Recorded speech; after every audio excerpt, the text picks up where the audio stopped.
Hello and welcome to another episode of SK3 TV, the show promising you Stockport County content, Stockport music content, and of course Stockport culture. And it's the latter that we're doing today. You'll have heard us talk a lot about this place on the podcast. They don't even sponsor us, and we're just constantly on about this place. And a few of you have got in touch and said, "Oh, what is this gaff?"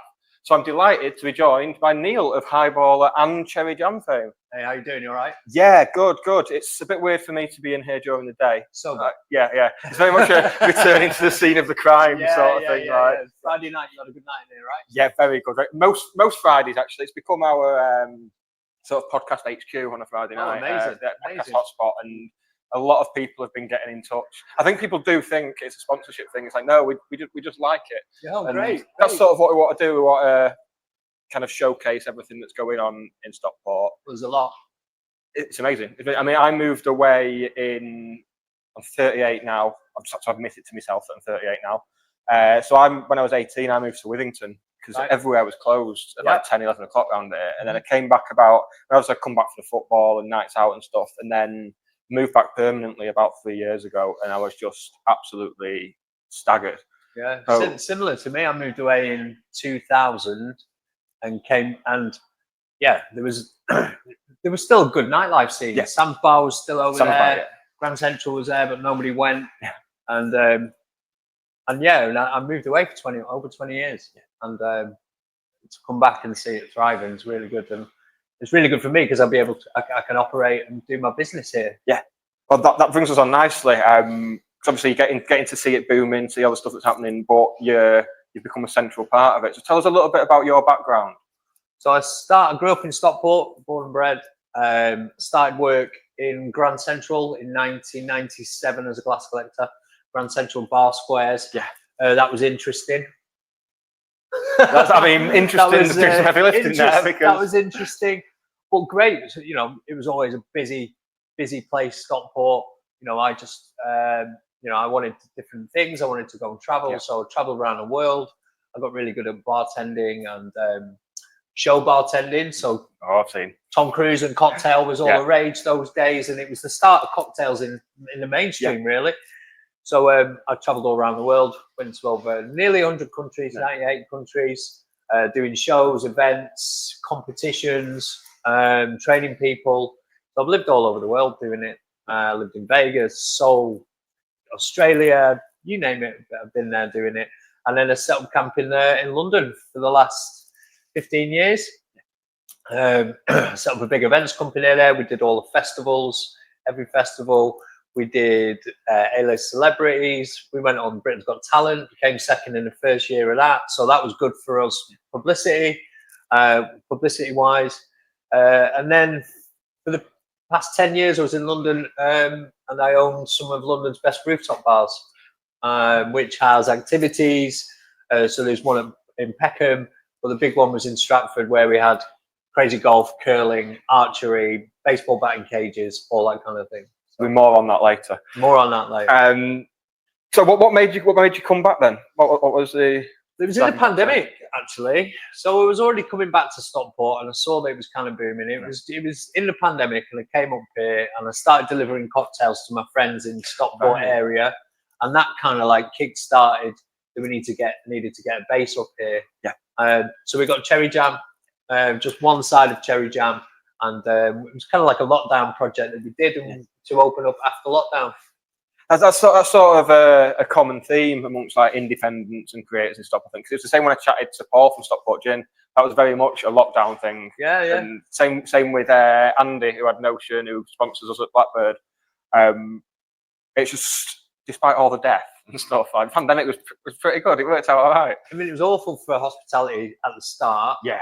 And then it was all right for hospitality. And then it was a bit shit for hospitality. So. Yeah. Yeah, it's good points and bad points. But I suppose having that time to work on your own ideas is sort of a good thing in the end. And the great thing about Stockport is it, you can. It's an independent town. You can make mistakes. You can be creative. You can do things that I wouldn't necessarily normally do in a £1 million venue in London. I can experiment here and be ourselves without the corporate restraints. So it's really cool. Absolutely perfect. That's perfect. So on to Cherry Jam then.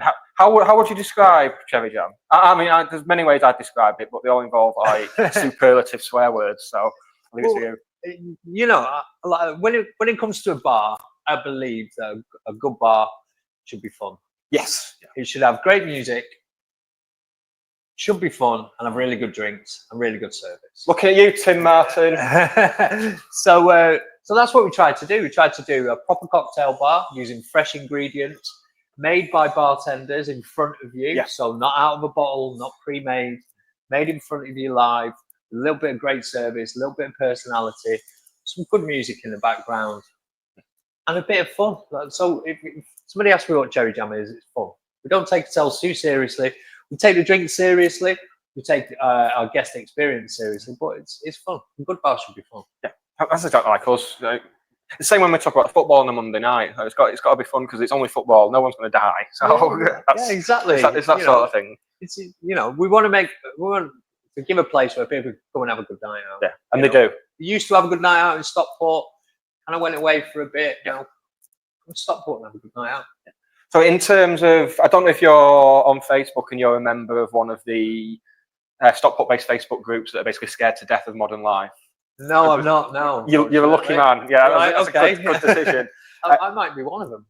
No. Just from having spoken to you for 10 minutes there Right. today, you're definitely not one of them. It's people complaining about flats, people complaining about there's places opening up, but it's not the places that they want. And one of the big bugbears amongst the people on there with nothing better to do is to complain about the council. Uh-huh. So how is the relationship with the council for you in terms of the nightlife stuff? Look, when everybody complains about Stockport, I always say to them, have you been anywhere else? That's exactly. You look at places like Rochdale and Oldham and Bury, and it's just that's in Greater Manchester. Yeah. What about the wider England? What about the wider world? I think Stockport is absolutely fantastic. Yeah. I think the council and the bid in particular. Apart from that guy, the bid and the council do amazing events, street parties. I can't say I can't say anything bad against them. I think the council are absolutely brilliant, and for a small business to be able to operate here, the council give us a real big helping hand. Yeah, that's really good to hear. So onto this place, Highballer, that's fast become my favourite. It reminds me of a bar I used to work in Withington a few years ago. So I think that's why the first time I came in, I've been in for gigs and stuff under the previous ownership and that. So how did that come about in the first place? So the previous owners, they wanted out. We wanted to obviously grow Cherry Jam and grow in Stockport, actively looking for a venue. This came about because it's been such a problem site in the past. Like it's had a couple of different owners over the last few months. Over the few years, we decided to do a pop-up and took it for 3 months and just do a pop-up. And what we did is what we do in every bar is we make it fun. So for me, it's all about the music. We get some good music on that fits the venue. We get we get some good drinks, get some good service, some good tunes, make it fun, and that's what we did. So we kind of took over it, and on night one it was an instant hit, and from that we're going to do bandioke. So we started doing bandioke on a Friday night. We're going to do dueling pianos, which is two pianists against each other. That'll be a Friday night. We've got some amazing Korean food just started, bab Korean food with Korean fried chicken and gochujang mac and cheese and all this kind of stuff. So yeah, we're building on it. We're building on it. You know, we're not the finished article yet. We're going to build as we go. We're going to sort out some of the infrastructure. But yeah, look, with this place, it's just about fun. Yeah, come in and have some fun. Listen to the tunes you listened to 20 odd years ago.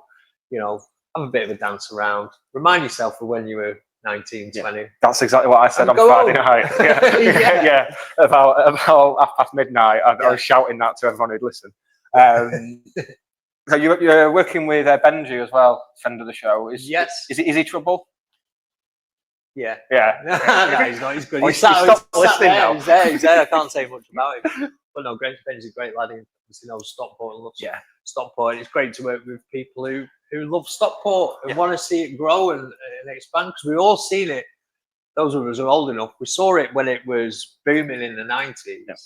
And then it was really sad to see what happened in the middle of that. So you know, the Stockport's full of people who are really passionate about Stockport. Yeah. Benji's one of them, and it's a pleasure to work with him. Brilliant.